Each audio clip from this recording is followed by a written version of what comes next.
Hey, welcome to the Branches Deep Dive podcast. This week we're diving into a new series, Walking with God Through Pain and Suffering. It's going to be a 3-week series here.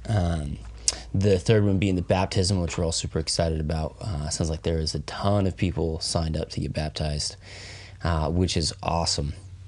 Going to be over 20. I'm just trying to do the math. I think there's over 20 Dang. so far. Maybe it might be pushing up toward 25. Dang, that's awesome, man. That is so cool. Actually, It's gonna be a good day. Right on. Well, today we're diving in, and I think that this kind of the let's start off with the basics, right? Maybe of kind of like the beginning of the relationship to suffering in the world, and how we got to go all the way back to the beginning. You know, God created this world. He created us in His image to be in relationship with Him. And so maybe the basic first question is, like, did suffering exist originally? Was hardship, was that all a part of God's plan? Did He have a purpose for that originally? Was it present? Was it there in the garden with the original plan? Yeah, I mean, this whole series kind of touches on the uncomfortable subject of pain and suffering, and something that I even wrote in the email this week, that I'm like, I'm sure people are probably not super stoked about going to church with the little downer of a email we're sending them, like, hey guys, you want to wade into this pain and suffering subject with us? But it really is, it's unavoidable, so it's necessary. We've gotten really good about distracting and pretending like it doesn't exist. Like when you're a kid, you could cover up your ears and eyes and be like, well, if I can't see them, they can't see me, kind of thing. And it's just not that. I think Christians have a horrible theology of suffering and need to deal with it. And so, yeah, like you said, one of the questions, that you asked was, was it present was it part of God's plan? And, the short answer is no. I mean, you go back to Genesis and see the way that God created the world. There was no sin, there was no pain, there was no death. And so that all came about because of mankind's rebellion. It was a consequence. God told them, you have a bunch of trees in the garden. You can eat freely of those trees, but there's one in the middle of the garden that you cannot eat, or you'll die. And of course, that death wasn't an immediate physical death, but it was a spiritual death that began the process of there being physical death. And so, yeah, I mean, it wasn't part of God's plan. It did end up happening because we failed to follow God's ideal for the world that He created. And so, to put it bluntly, suffering's kind of our fault. Yeah, I think it's important to land back where it comes from, or how we got to where we are, because there's this view, I think, that a lot of people who are maybe hurt by the church or mad at Christians or whatever, and have this idea that God's sitting up there on His throne watching His people suffer and squirm down here in His creation, and that He somehow has some kind of joy out of that, or is indifferent to that, or is distant and doesn't care. And I think it's real important to know, that actually isn't His plan. That wasn't what He wanted. We were made perfect and perfect in relationship with Him, and that it's really sin that then causes all of the suffering and the separation and the hardship is the result of sin. Sin is at the root of all of that suffering. Yeah. I think as you look at the kind of Old Testament narratives play out, there's so many of these people that God is clearly after. He's pursuing them and wants good things for them, but they can't get out of their own way. I think, David's one of them. David, of course, who's a man after God's own heart and has some great moments. He's got moments of weakness that really cause him pain. When he sinned with Bathsheba, got her pregnant, and then and ends up, God actually clearly punishes him by losing, killing, allowing the baby to die or killing the baby or whatever. And that's an uncomfortable kind of thing. But, to know that God had placed him in this place of power, and you look at the journey, which is well documented, of David to this point, and you think about like his relationship with God at that point, the brokenness that David's sin caused. It wasn't like God was up there, like, because you could take a snapshot of anything and be like, oh, where is God in this? It's like, no, God's brought him all the way through this, all the way to this point. If you just look at the snapshot of when his child dies, you're like, why didn't God do something about it? It's like, well, no, David's actions caused that. And of course, not all, there's needless tragedies where someone hurts somebody else, and then there's car accidents, there's cancer and diseases and sudden things that just, obviously there's not a direct cause and effect of it, generally, where it's like it's you kind of caused that. But we have to be real with ourselves that we cause ourselves a significant amount of pain by our choices and by our decisions. And we only see our lives, because I think probably we're prideful, we tend to see our lives as this one snapshot of me at 38. This is where I'm at. Why does my life suck so bad? And a lot of times, if you actually go back, you're like, oh, the journey that brought me here, even if I had the odds stacked against me, a lot of my current state is because of decisions that I've made. And so there needs to be some humility in that. Of course, that doesn't answer the question about like the needless suffering and pain and all that kind of stuff. But yeah, I think God's heart for his people has been to pursue them, to invite them into the best possible life. And we've turned away from that over and over and over again. Yeah. Yeah. This is maybe getting a little farther ahead in this story, but I'm kind of just thinking through the kind of like our views on suffering, right? But one of the things that Israel had kind of built into them is that suffering or consequence was a result of somebody's sin. Maybe it was your father's, your grandfather's, or it was family, but it was very, like you were kind of touching on, cause and effect. The outcome is because of a sin, and so you need to fix that. If you want to be right, if you want the suffering to be gone, you've got to go resolve that. But maybe touch on that a bit. And then I think we'll get into like some worldview and other people's view, because it's kind of derived from. Yeah, that's what makes this conversation so difficult, is because it's a both and, not a either or. If we're, and many biblical conversations are that you're talking about billions of people throughout history, and in large part, like Timmy, probably you're alluding to, mainly like the whole Adam and Eve garden thing was like that suffering was a result of their disobedience. There's no manipulating your way around that. That was just Cain's suffering was that he killed Abel. Therefore he suffered. Yeah. And so when we make all our conclusions on very clear, 1-to-1, like there's no interpretational hurdle. Like suffering because of our own sin is a major issue. And these things come out in the Gospels, where Jesus will say, go and sin no more, lest a worse thing come to you, he tells the one guy. And but there's also the aspect of, and it's all through the Bible, really from the early stages also, that are picturing Jesus and who he is, right? Joseph is a picture of Jesus in his life, and he goes and reveals himself to his brother, so to speak, and he suffers greatly while he himself is not recorded as having sin. People will be like, well, he shouldn't have shared his dreams. Well, should Jesus have shared the revelation he had about himself with his brothers, which led to him suffering? We just, I think, have some ridiculous kind of things, how we interpret these things sometimes. But Joseph was, for all intents in the story, righteous without sin. He didn't sin actually when he was compelled to by Potiphar's wife, and he suffered greatly for that.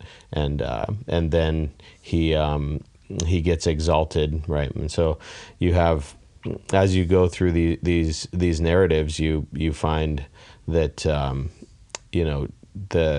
the suffering that some people were going through had nothing to do with their own sin, but it still had purpose and reason, and we, like, when you get to the book of Job, you're like, wow, this guy, I mean, all it says of him was he was the most righteous person in the world, and his kids died. Now, were his kids righteous? It doesn't look like it. He was worried about them, and there's just a lot of kind of pictures about the Jews and who they were, and Job's friend, his children being ripped from him, just like Jesus. He's weeping over Jerusalem, and he's sad about that, and so he's suffering because his own people are not following him, and that's suffering according maybe to the will of God. But let me just read a couple of little things, and then we'll let you move on. In Hebrews 2, verse 10 and 11, the writer says, "For it was fitting for him, for whom are all things, and by whom are all things, in bringing many sons to glory, to make the captain of their salvation perfect through sufferings. For both he who sanctifies and those who are being sanctified are all of one, for which reason he is not ashamed to be called their brethren," or to call them brethren. So Jesus, though, and then in chapter 5, he kind of picks up, he says, "So also Christ did not glorify himself to become high priest, but it was he who said to him, 'You are my son, today I have begotten you,' as he also says in another place, 'You are a priest forever according to the order of Melchizedek,' who in the days of his flesh, when he had offered up prayers and supplications with vehement cries and tears to him who was able to save him from death, and was heard because of his godly fear, though he was a son, yet he learned obedience by the things which he suffered. And having been perfected, he became the author of eternal salvation to all who obey him." Right? So Jesus, it says he learned obedience through the things that he suffered. And so all suffering is not according. Job's friends had this one-to-one, you are suffering because of your sin. They had things in the law where it was like, this guy has a defect, therefore he can't be called clean.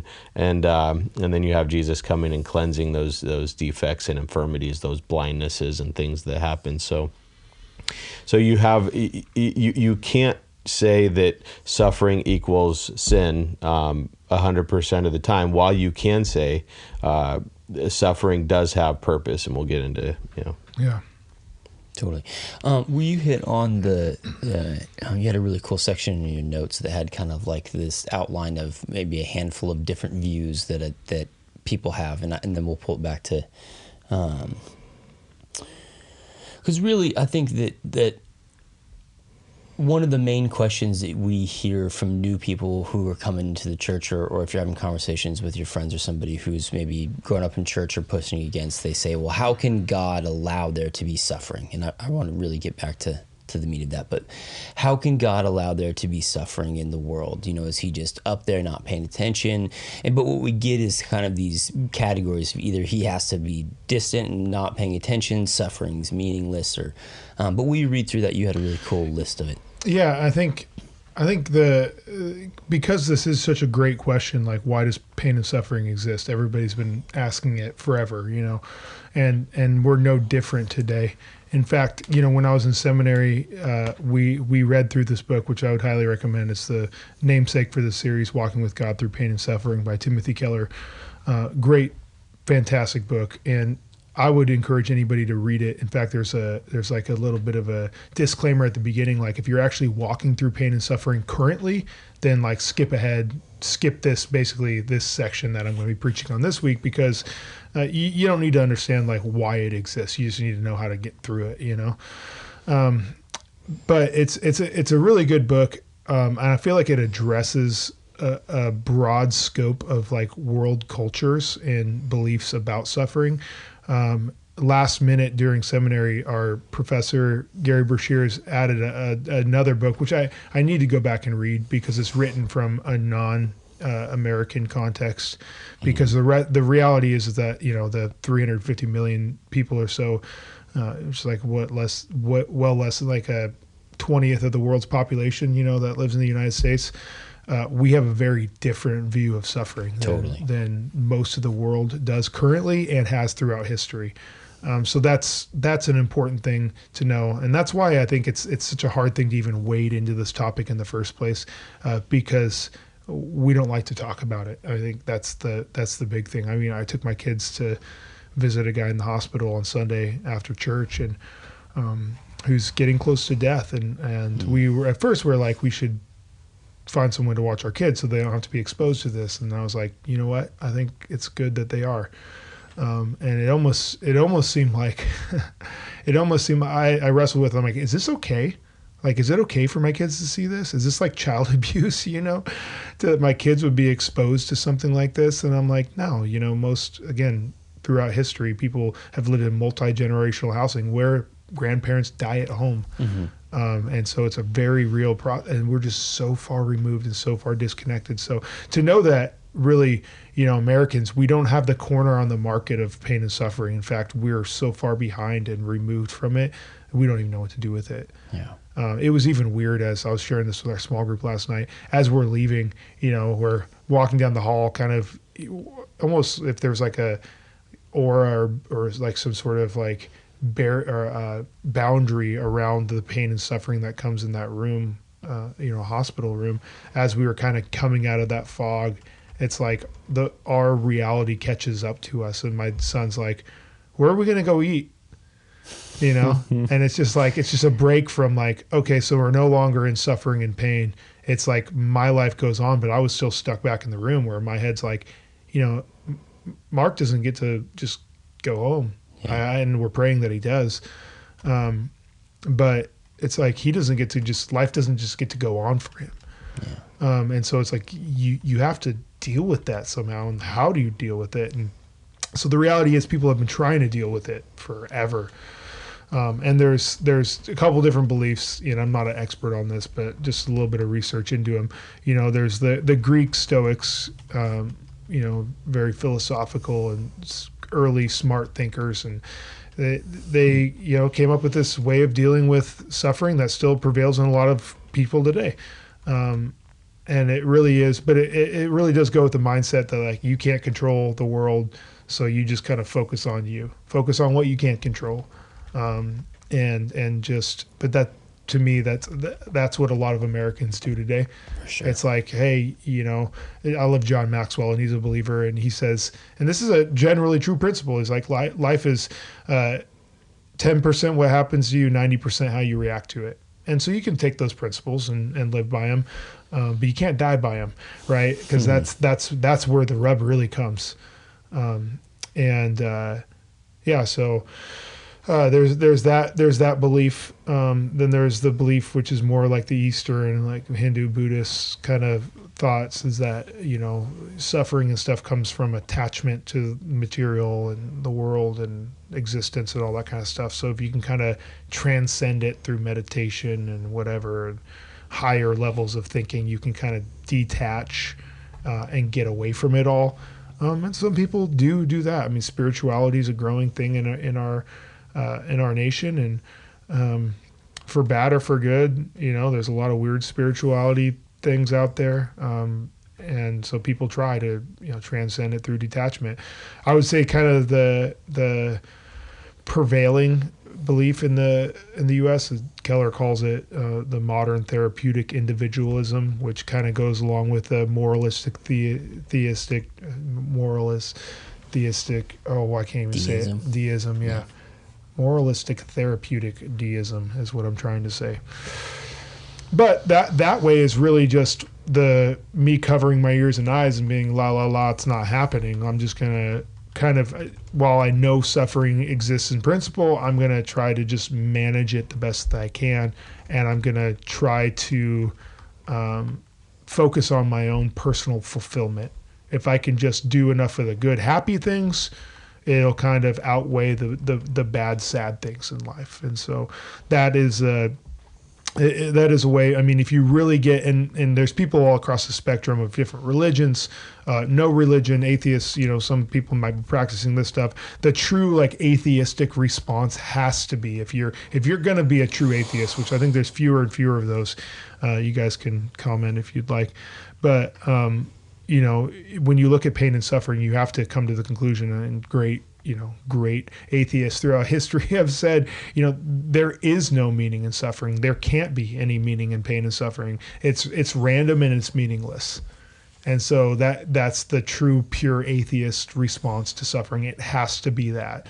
There's no connection. There's no higher intelligence. There's no reason behind life. We're a cosmic accident, mistake. We're here. And so it can't actually make any sense. So a lot of people land on that part. And I think, when you go through that and then you get to Christianity and you're like, oh, suffering is because God had an ideal for the world that he created. We caused it by breaking those rules. And then we start delving into now what is the solution, and Christianity does go into great detail and depth as to what is the solution to that suffering. So anyway, hopefully that's helpful. I think that's a super good explanation. I think that those explanations are, obviously we're not advocating for any of those or saying any of those are good. The point is that those are incorrect views, but I think some of those actually really leach into a lot of Christians. Those are a lot more of an undercurrent in our culture, I think, than we're really aware of. Because even as you read them, I'm thinking, man, I can think of times that I've thought that way or had a stoic mentality or even said, like, this is the better way. And those are really just lies. Those are untrue ways to process that. So It's good to point out, like, this is the untrue side of this. And it's hard, too, because, there has to be, especially when you see pain and suffering, other people going through it, even as a Christian and as someone that is deeply rooted in Christ and his teachings and biblically based, all that kind of stuff. When you see people suffering, and Justin, you can probably speak to this more than I can, but you go to foreign countries and you see just crazy poverty, pain, abuse, just disease, all this kind of stuff. And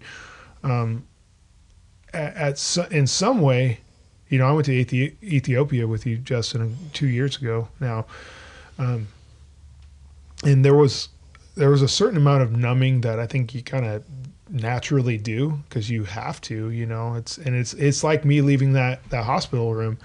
It's like I get to get on an airplane and leave and go back to America after all this is over. And it's like their lives go on. And not everybody's life that we saw there was suffering or in pain, but there was definitely some. And I know, Justin, you spent time in Haiti, which is one of the most impoverished countries in the world, with lots of pain and suffering. And I guess, maybe the question is, is there a healthy amount of detachment, or because you can't bear the brunt of everybody's pain and suffering on yourself. You weren't designed, you would die if you tried to take all that on. Like you wouldn't be able to function. So there's a certain amount, but I mean, we've even talked about this before. It's like, I think we need, it sounds, I don't know, maybe it sounds cruel, but I feel like in some ways we need to know that there is that pain and suffering does exist. I think in the United States, I've talked about, like, taking our kids. My wife took my daughter to Mexico on a mission trip this last spring break. We've talked about, getting our kids to Ethiopia or something like that, just for them to see that their view on suffering and their view on materialism and all that kind of stuff, like, is unhealthy. If that's fair, I don't know.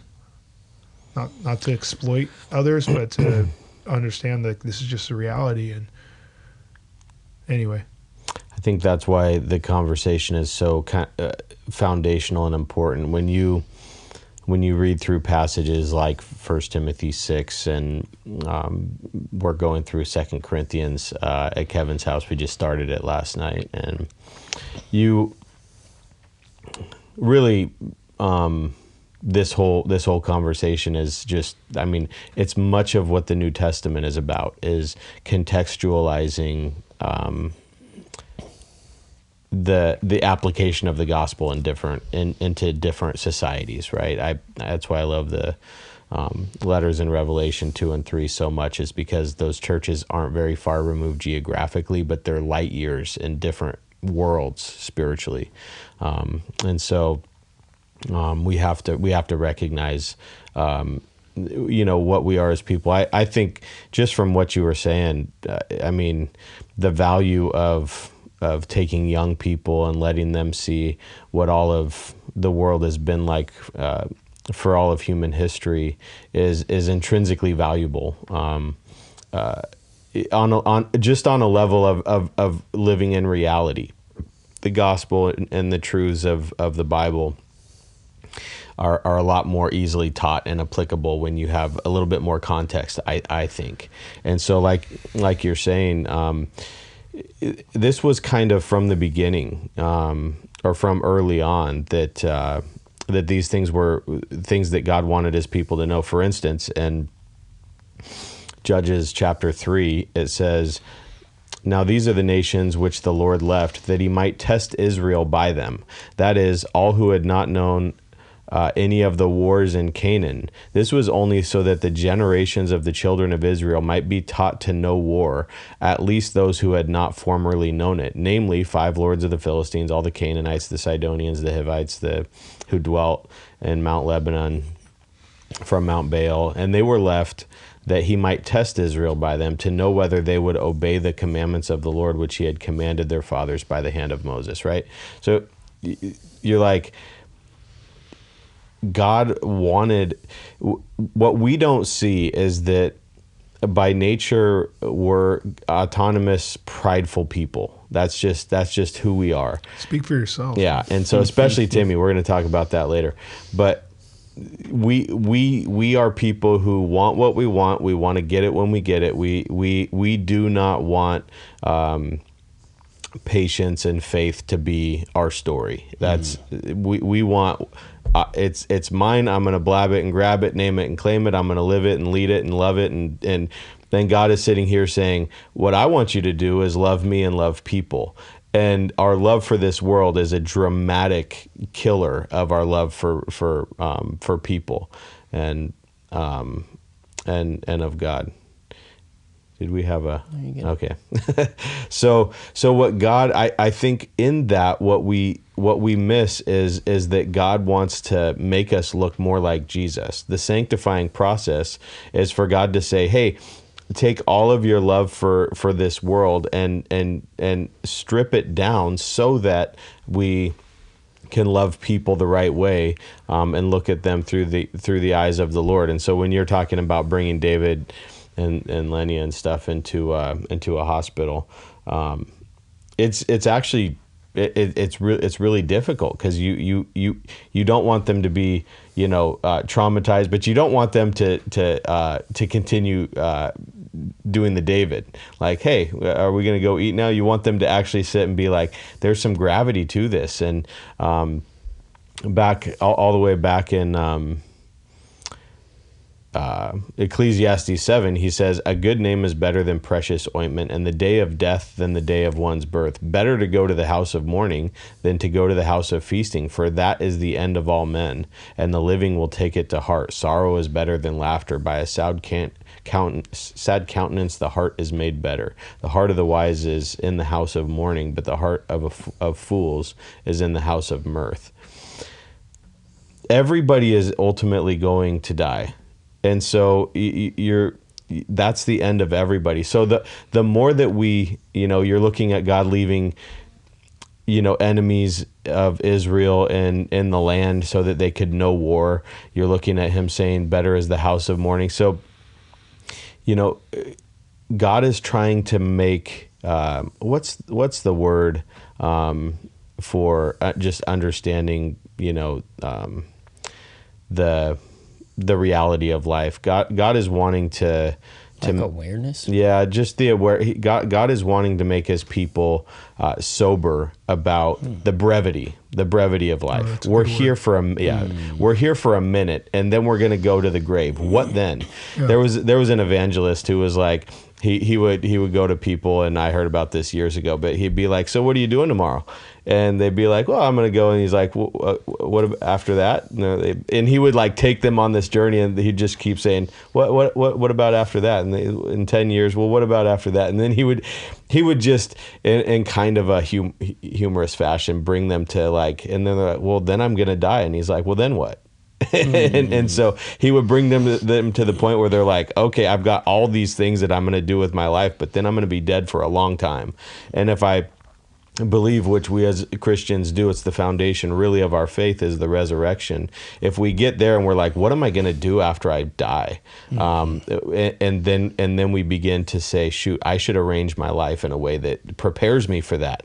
And to do anything else would be insanity. And I think in a lot of even Christians, we're living in insanity, and the fact that we're just living for the same thing that the world is, and not taking to heart that, shoot, we have a hope and a future and a resurrection to live for. And in Psalm 116:15, God says, "Precious in the sight of the Lord is the death of his saints." We talked about that some weeks ago, but the Lord looks at death as a precious thing when he's bringing people home to himself. I had a good friend on Saturday, which is the day before Mother's Day, messages me. He's like, "My mom passed," and it was kind of more of an awesome thing, because he's like, emotionally he's struggling, but he's like, man, she's with the Lord, it's always going to be a wrestle emotionally, but looking at the truth of the things is like, God is anticipating the day. God just looks at that day as like, I'm bringing this one home to myself, and that's a beautiful thing in his sight. It's a bereavement for us, but it's a joy to the Lord, and so we're trying to adjust ourselves to the way he sees things. Yeah, absolutely.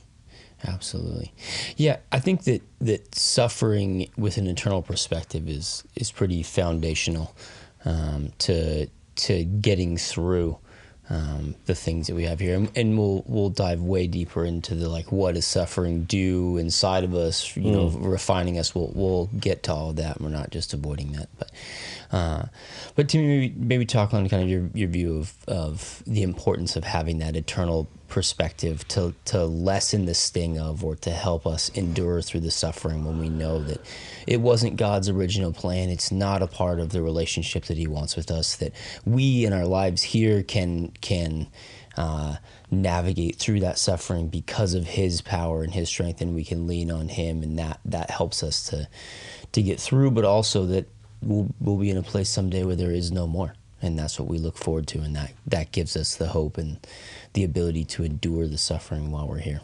Yeah, I think maybe to answer that in a kind of roundabout way, there's I don't remember who came up with this originally, but I'm going to steal it anyway. It was good. But it's basically like when you look back, after the fall, and you see moments where like heaven intersects with earth. I mean, you see that in a huge way, obviously, when Jesus shows up, and not just what I preached about last week too, this Jesus being the stairway between heaven and earth, and this kind of connection happening. And, I think it's helpful maybe to get our minds to a place where when God does something, that we don't see it as kind of a disruption to our world. Like you look at the supernatural, it's almost the fact that I think maybe even the word supernatural is like kind of a misnomer. Like when God moves and when he does things, it's actually natural. Like it's the way that he created it to be. And so when you see moments when Jesus goes and like heals someone, it's not like a supernatural act. It's God actually like restoring what was meant to be natural. It's not a disruption of the world it's a disruption of the world as we see it, but our whole world as we see it is a disruption of God's intent and design for humanity. So I really like that when I don't remember where I heard it, but recently just heard someone talking about the fact that when God does something, it's actually just him it's not even him. Well, maybe it's him restoring it, but it's him just bringing. We get to see a picture of what. And I'm going to refine this before I preach it. Trust me. But it is. It's just me talking through it. It's cool. But it's us, or it's God, restoring, or just us getting a glimpse of the world as He intended it to be. And I think that's a really important thing, because again, we look at our lives in like a snapshot or whatever, and God looks at it in this giant, just work of eternity, because He's outside of time.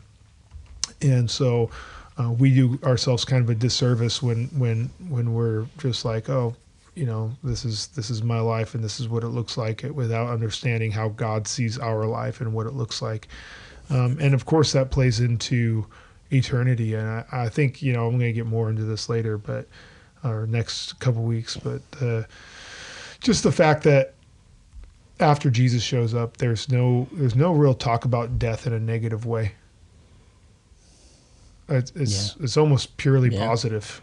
And so you start, and again, that to me just speaks to the fact that Americans are so far removed, even American Christians for the most part, are so far removed from the theology of suffering that the early church adopted, where Paul talks about how it's, I'd rather be with the Father than here, but if He wants me to be here, then so be it. But the reality, when we talked about, what was it? We talked about Lazarus recently, right? Or did we? Did we talk about Lazarus? That's probably a month That ago. was in my, but we were doing that in our small group too. But I think it made its way onto the podcast. But the reality that it's like there's so much hope because Lazarus was resurrected, but where is he now? He's been dead for 2,000 years, died twice. Like that kind of sucks.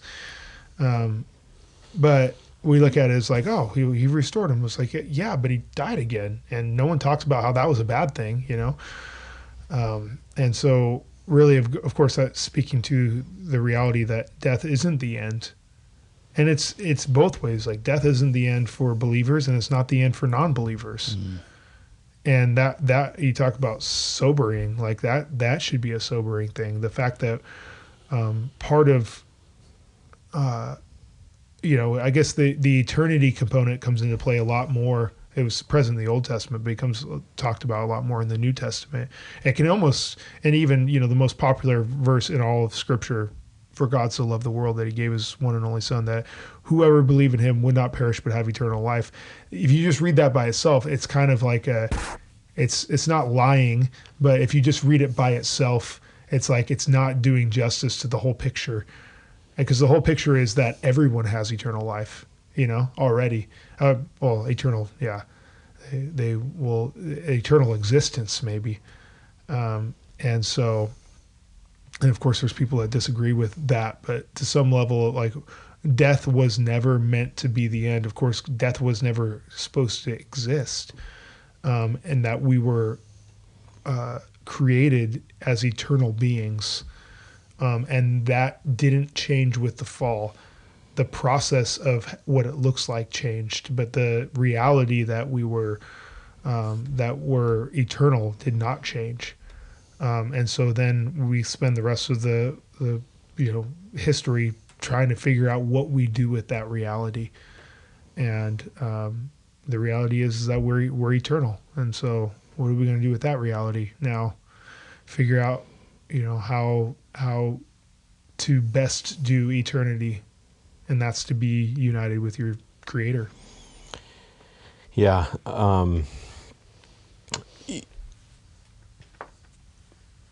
We talked about this, I think, probably like last year, but I think no one remembers. I think that. it's important it's important to what God did with Adam and Eve. When you talk about death was never supposed to come into the world, but Adam never had a hope like we have. But like what God did through Adam's sin and death. is way, way, way, way, way more unimaginably greater than anything that Adam could have ever had if he would have lived forever. And so without God's resurrection, you know, it's like a seed going down into the ground and dying and then coming. A lot of Christians really get this wrong, I know, because they talk about like the manifestation of the sons of God in Romans 8, and they're like, yeah, the world needs to see it. Yes, the world needs to see us manifestation of the sons of God. That's great. But what Paul is talking about is the whole creation. He says in Romans 8:18, he says, "For I consider that the sufferings of this present time are not worthy to be compared with the glory which shall be revealed in us." Shall be. "For the earnest expectation of the creation eagerly waits for the revealing of the sons of God. For the creation was subjected to futility, not willingly, but because of him who subjected it in hope, because the creation itself also will be delivered from the bondage of the corruption into the glorious liberty of the children of God. For we know that the whole creation groans and labors with birth pangs together until now. Not only that, but we also who have the first fruits of the Spirit, even we ourselves groan within ourselves, eagerly waiting for the adoption, the redemption of our body." And he says we were saved in this hope. We were saved in hope. If Adam wouldn't have sinned and we were not in the mess of the curse and all these things, then we would not have the hope of a resurrection where Daniel 12:3 and 1 Corinthians 15, it's like a seed going down into the ground and dying, and then it bears fruit. Because we are now in a time of pain and suffering and death and sorrow, we have a hope, the hope of a future that's unimaginable. And so we'll probably get into that more in consecutive, but the purpose and what God is doing now is basically putting a seed into the ground. That's as glorious as our lives are. Is God putting a seed into the ground and waiting for it to actually bear the real fruit. And so when we look at, the barren season giving birth right now and wonderful songs and all these things. Yeah, we go through ups and downs and awesome times and grievous times here on the earth. But what God is doing is so much greater than what immediate circumstances would tell us. So that's important to understand in the context of like, well, it was never supposed to be like this, and it's all kind of just woe, and this wasn't God's will. Well, Jesus was the lamb slain from the foundation of the world, and God knew all of what was going to happen, and His plan was ultimately to make us glorious sons and supernatural. It's interesting what you're talking about, natural and supernatural. Yeah, God, really did subject the world, to and the curse and everything to just a very kind of natural state. But then Jesus, he comes in, and the turning water into wine was God showing something that was brand new, have the appearance of age. Wine ferments and isn't alcoholic for a long period of time, and Jesus comes in, so to speak, shows Himself as the Creator who made everything instantaneously through the course of a week or whatever. It looked like it was very old, but Adam being created was full grown and was, day one, a fully mature man, which, the whole chicken, what came first, the chicken or the egg, is such a foolish, these things are just so foolish. God created, if Jesus created water and wine from water instantaneously, then obviously He can also create things that have an appearance of age day one. I don't know how we get on to creation from suffering. So the Earth is actually 13 billion years old. That was from. Is that what you're saying? No, it was created day one with the appearance of age. No, I'm with you. I'm still trying to figure out how we got there. because of, I want to come back to something you touched on. Dinosaurs. No, about because stuff he and was the talking purpose. about it wasn't Yeah, supposed it to, it appears wasn't natural. well, no, he was saying it wasn't supposed to be this way and all this stuff. Well, it's better that that we have a great future and a hope. We're not just looking forward to going back and being like Adam and Eve in the garden, in a natural garden. That's great, and we have an aspect of that now. We've been born again by the Spirit, Totally. and that's awesome. But they didn't have a hope of glory. You could also argue that they didn't need a hope.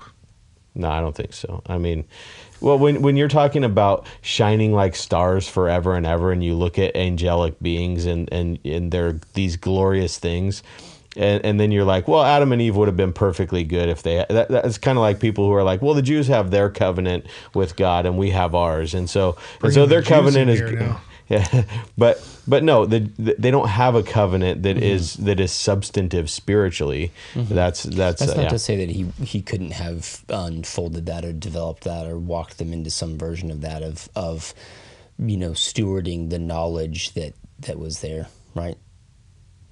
We'd have no idea how He could he have done planned something. to evolve. That's in the multiverse. That happened in a different dimension. I agree with what you're saying. I don't I'm just disagree. saying, I'm I don't know if I agree, but I Well. don't disagree. What does Paul say? If anybody disagrees, God will show even these things to them. Okay, I want to come back. We've danced all around this and basically answered this in different ways, but I want to maybe make it like a real cut and dry, because this is the most obvious question that gets asked.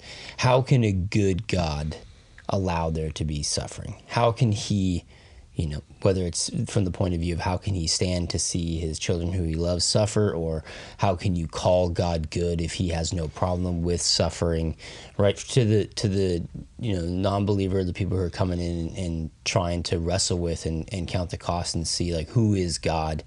What does he say about himself? Is he actually good? Does he have a relationship? What's the heart in that, or what would you say to that question? I think the shortest answer is Job crying out, "Oh, that there were a mediator between me and God," and Jesus is that mediator. If God was unwilling to come himself and suffer, then Job kind of has, I hate to say, more validity to his cries, but he's like, God doesn't understand what I'm going through. Like, I'm sitting here going through it, and God's up there, looking down and thinking, what? I have no idea, right?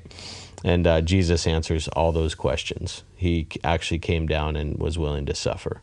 Yeah. If he wasn't, then I think that we talked about Revelation 4 and 5, where it's like you're before the throne and you're looking at this God, and it's like he created all things, so he's worthy of all this glory. And then in chapter 5, it's like, who is worthy to open the scroll and its seals? And it's like, oh, the Lion of the tribe of Judah was worthy because he was slain. That shows that God is not just worthy because he's all powerful, he created everything and everything belongs to him, but he actually came down and suffered, and worthy is the Lamb who was slain to receive blessing and honor and glory.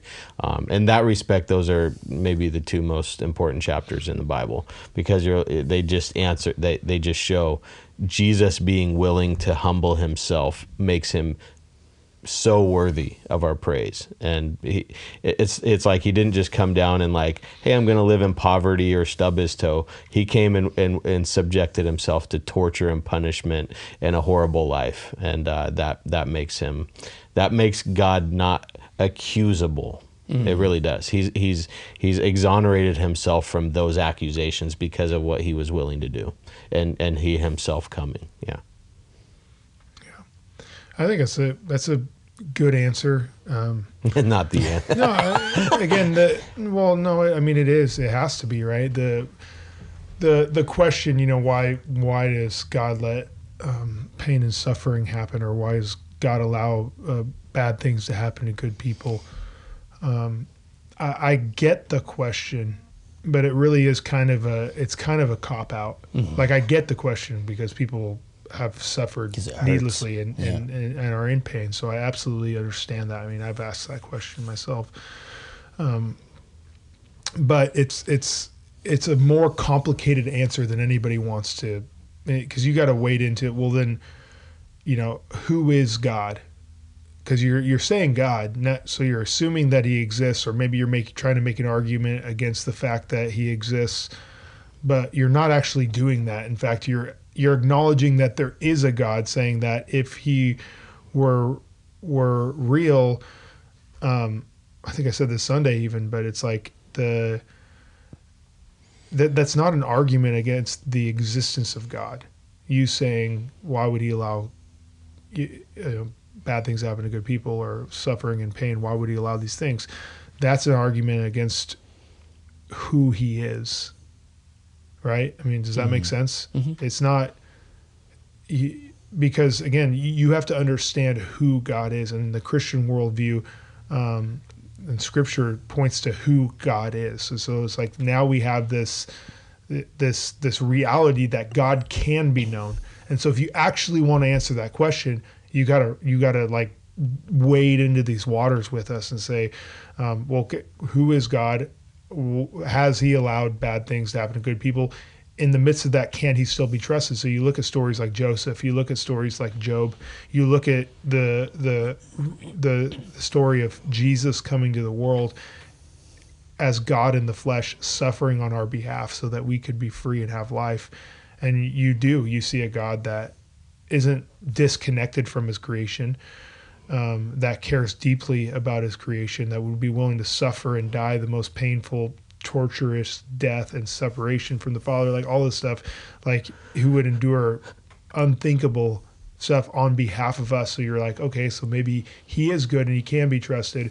But even Joseph's story, you go back way in the Old Testament and you see, and I'll be using this in another week, but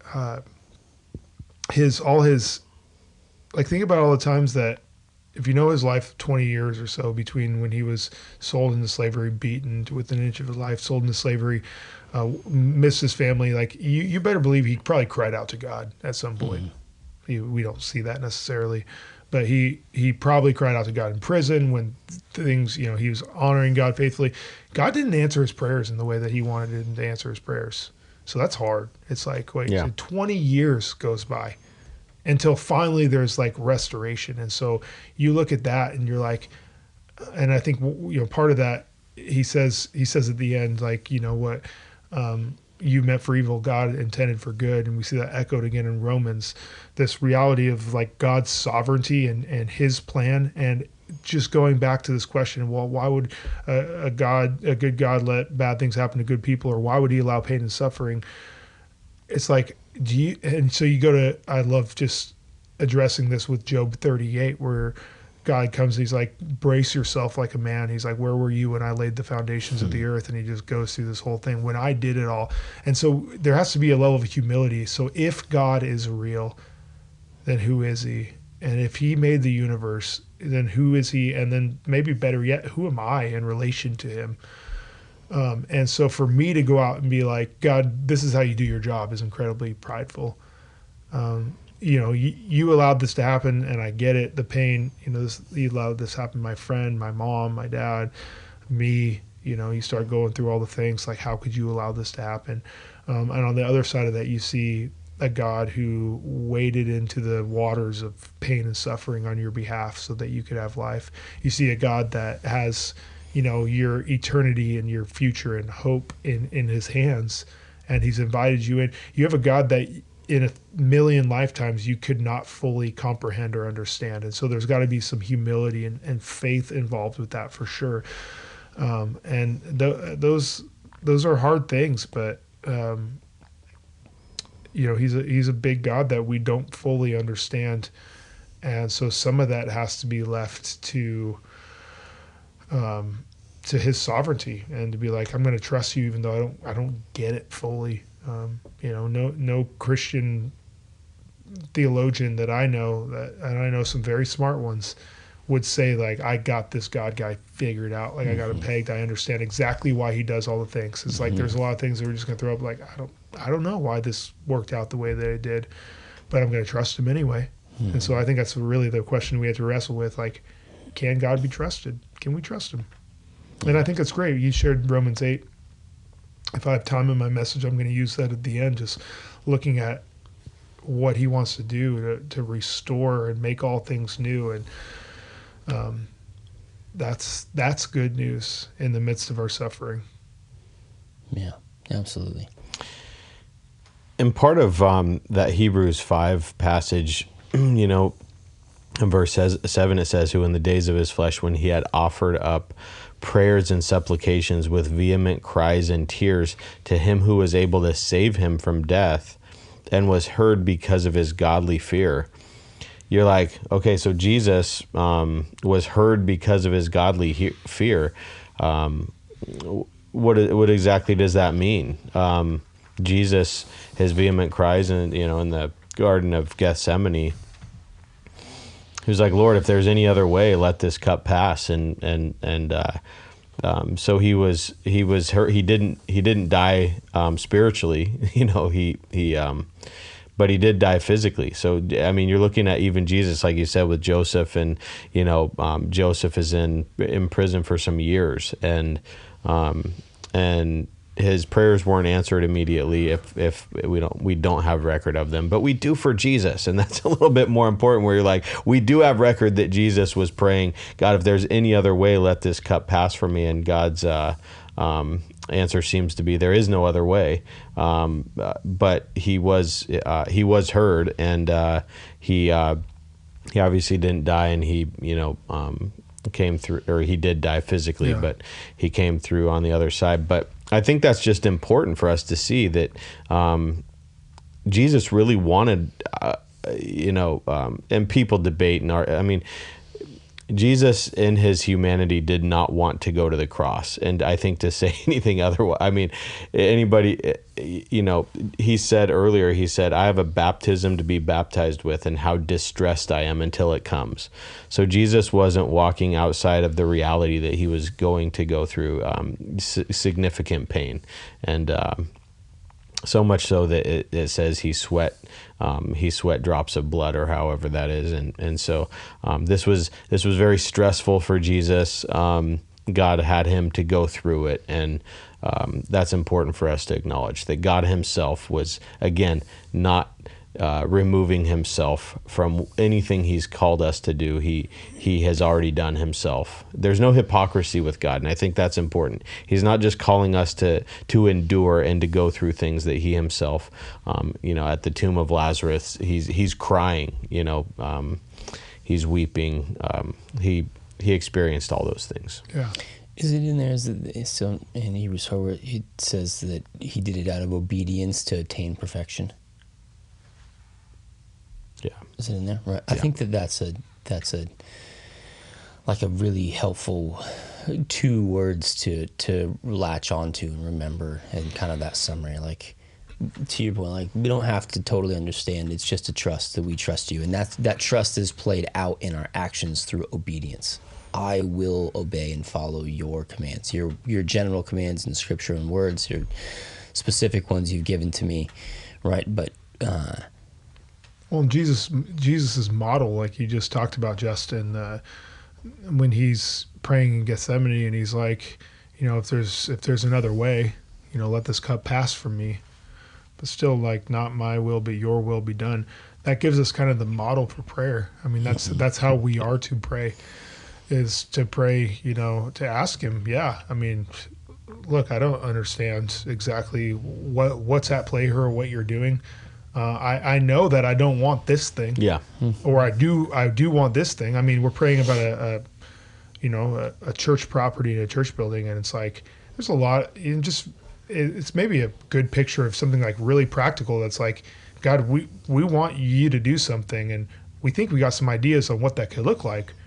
And as we kind of like wade into those waters of what each of these could look like, and we're either being mostly told no, and we're just like, well, God, I can see you're clearly at work here, and that you're doing something, and that we need a space that we can fit in. We're not looking for a space that's like nicer or more glamorous. In fact, it'll probably be the opposite. I'm fine with that.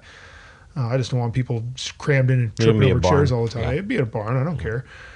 Probably not dirt floor, but it could. I mean, it could be dirt. I don't know. Working towards concrete, dirt. It's like It gets gross, but anyway, we'll figure it out. But it is like that. It's like, God, we think this is a good idea, but we want your idea to be the right idea. Please show us the right idea. And If Jesus wouldn't have had in his heart, in his posture, in his character disposition, the caveat for God, for the will of the Father being done, we wouldn't be saved.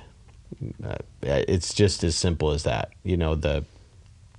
The pride that says, no, I want.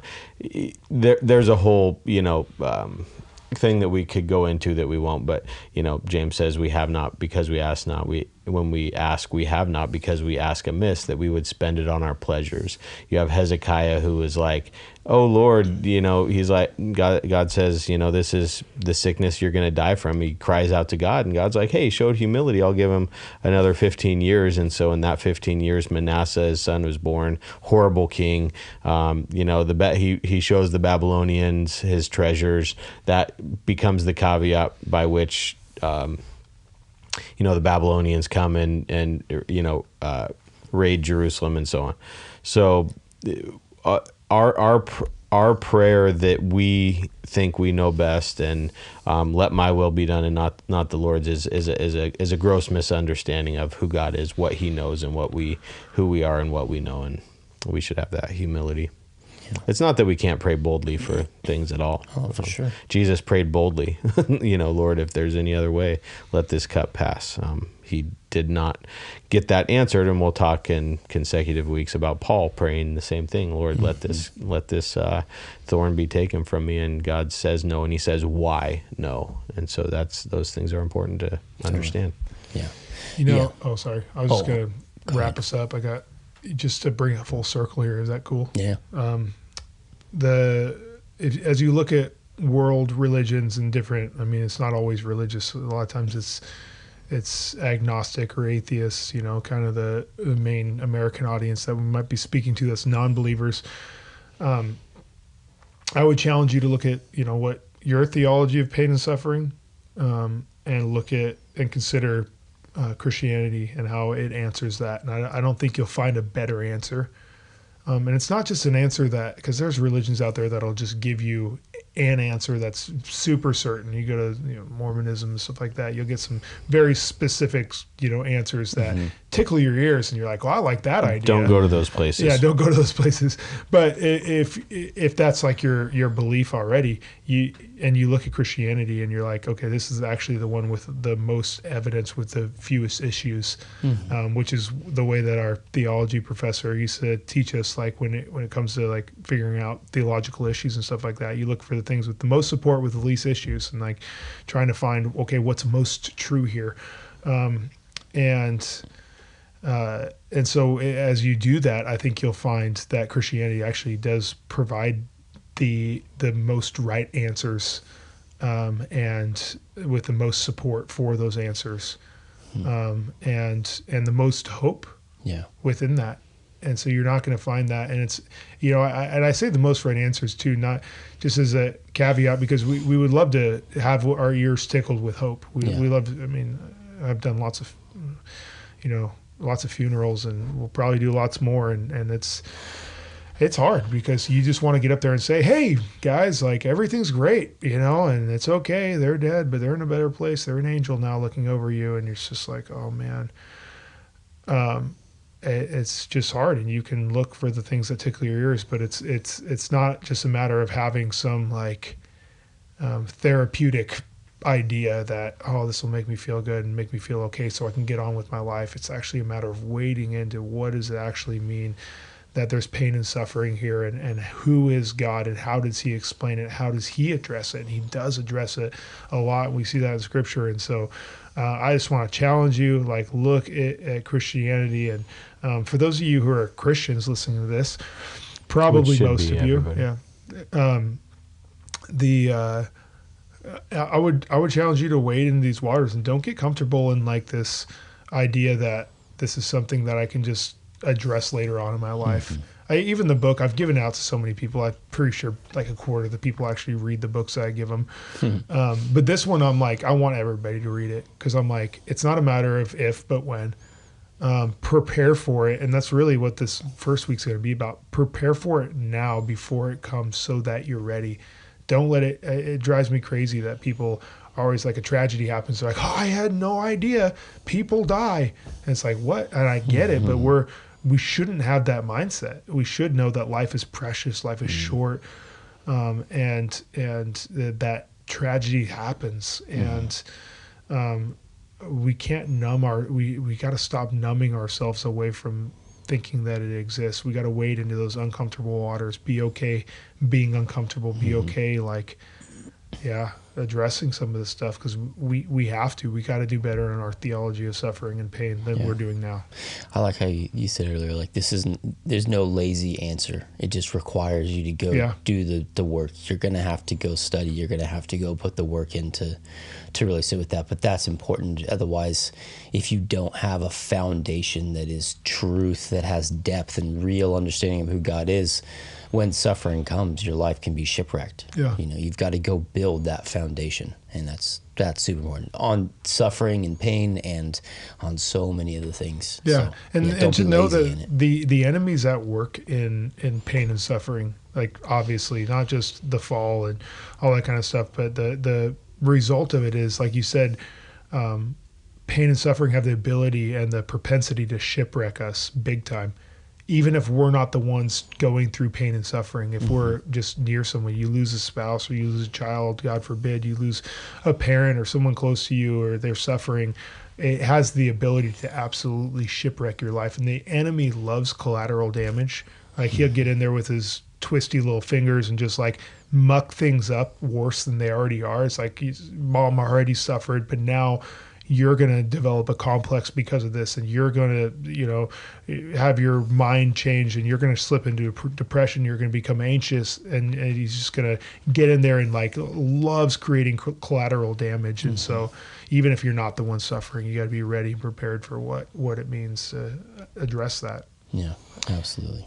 Isn't it kind of it's a funny thing that you can massively shipwreck your life through prosperity, like Paul says in 1 Timothy 6, and you can shipwreck yourself. And our call is to endure, and to gloss over and think that you're going to be fully prepared for things like that, I think is a misunderstanding. But like Paul says, we don't weep as the world weeps. We do have a blessing in that we have a vastly different view of life and death, and after death people still live,